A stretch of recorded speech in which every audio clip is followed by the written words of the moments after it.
Terjebak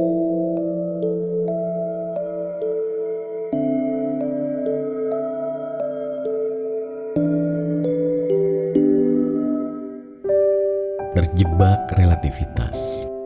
Kosan Bodas, Bandung, 1999. Setiap musim ujian tiba, UG selalu berencana pindah dari kosan Bodas karena tak tahan dengan kebisingan penghuni saat malam. Tapi rencana itu selalu menguap setelah musim ujian selesai. Karena kegaduhan itu malah bertransformasi menjadi hiburan yang ia butuhkan. Bahkan, UG selalu memelankan suara lagu MP3 yang menemaninya belajar, agar suara dari luar kamar tetap terdengar. Celoteh konyol orang-orang di luar sana sering membuatnya tertawa sendiri dan tetap up to date menyerap informasi tak penting. Tapi belakangan ini, ia benar-benar butuh ketenangan untuk berkonsentrasi agar skripsinya cepat rampung. Jam dinding menunjukkan pukul 11:30 malam. Seperti biasa, tengah malam justru adalah garis start bagi anak-anak kosan menjadi sangat bergairah untuk berserikat, berkumpul, dan mengeluarkan pendapat dengan lantang. Kebisingan terus menghantam gendang telinga, tapi UG tak boleh protes. Salahnya sendiri betah tinggal di sini. Buku-buku referensi telantar berserakan di karpet, karena tak satu kalimat pun dari buku berhasil masuk ke kepala. Dan teman tawa dari luar lebih mendominasi otaknya. Kenapa ia tidak sholat malam saja? Katanya mau jadi ustadz.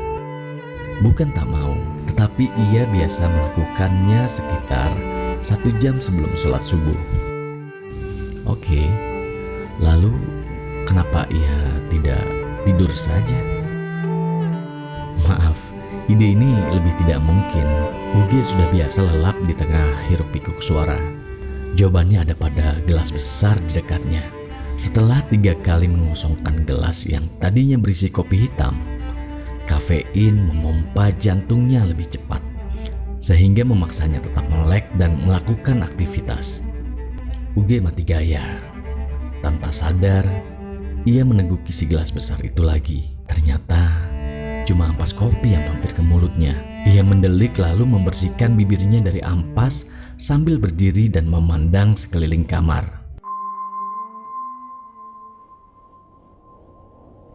UG mencari kegiatan yang dapat membuatnya lelah dan mengantuk. Tapi ia malah melakukan kesalahan. Pandangannya berhenti pada komputer. Benda ini justru sihir yang selalu membuatnya melek berjam-jam pada malam hari. Dengan malas UG duduk di depan komputer sambil menyentuh tombol CPU dengan jempol kaki. Kipas komputer pun berputar. Desing suaranya bagai pesawat lepas landas. Di monitor, tampaklah huruf-huruf putih yang bergerak di atas latar hitam. Kemudian pantulan wajah UG di monitor seketika menghilang, tergantikan cahaya terang dari latar biru yang datang bersama logo berbentuk jendela. Layar kembali berganti wujud menampilkan ikon-ikon dibarengi suara pecah synthesizer.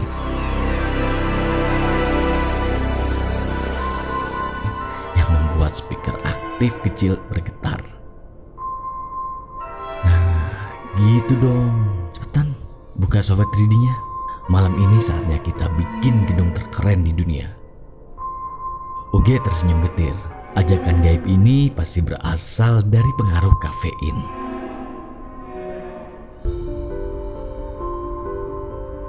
Komputer telah siap pakai.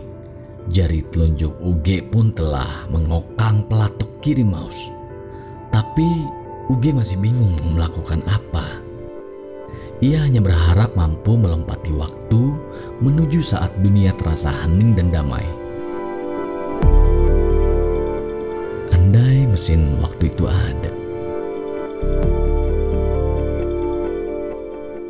Tiba-tiba jari UG bergerak sendiri seolah bosan menunggu perintah akal yang sedang kosong. Klik, web browser pun muncul. Jari itu semakin agresif. Ia mengetik kalimat, "butuh mesin waktu," dan klik. Tuh, gue udah mulai sinting. Muncullah bermacam-macam situs hasil penelusuran mesin pencari. UG membaca kalimat milik situs di paling atas. Diskusi lintas waktu, wadah berbagi informasi dengan orang di tahun berbeda. UG terperanjat, tapi bukan karena kagum. Muncullah ide cemerlang. Ia bisa melampiaskan kekesalannya pada orang-orang gila di luar kamar dengan membantai orang-orang sinting di situs ini. Mudah-mudahan perdebatan bodoh ini bisa melunturkan pengaruh kafein atau membuatnya mengantuk. UG segera mengakses situs lintas waktu.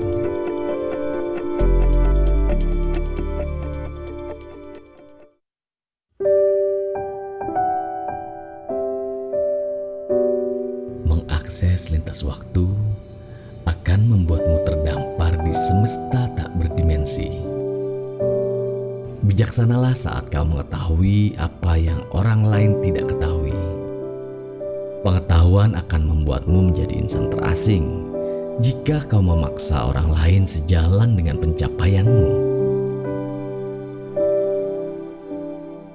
Karena pengetahuan seharusnya membuatmu semakin menundukkan kepala kepada Yang Maha Tahu.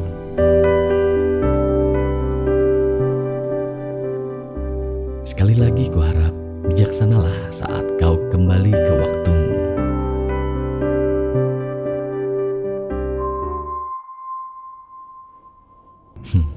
Menarik, tapi sayangnya bohongan.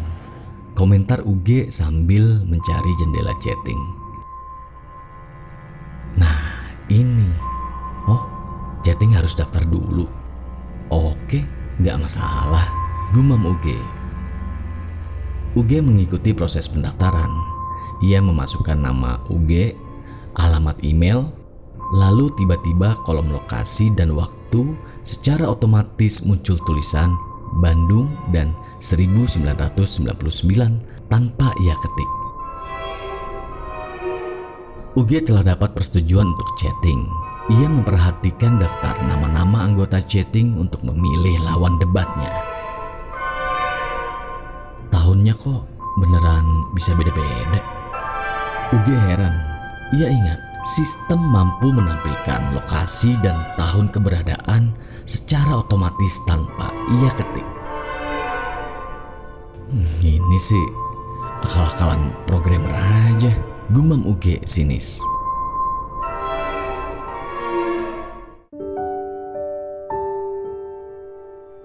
Tiba-tiba UG dapat ide lain yang lebih cemerlang. Ngapain debat? Kan ada yang lebih bermanfaat. UG bercita-cita bisa mapan dan menikah di usia muda. Bisnis sudah ia mulai, tapi soal jodoh hingga detik ini tak pernah muncul titik cerah.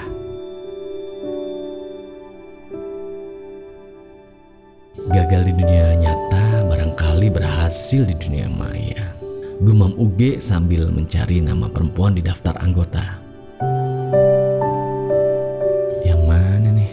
Dede, gak jelas cowok apa cewek.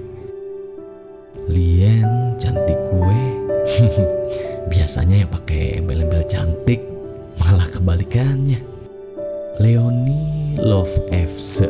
Dari namanya kayaknya cantik, tapi sayang, selera musiknya gak gue banget. Nah, ini aja, simple. Widi, mudah-mudahan perempuan. Halo Widi, sapa UG melalui kotak chattingnya.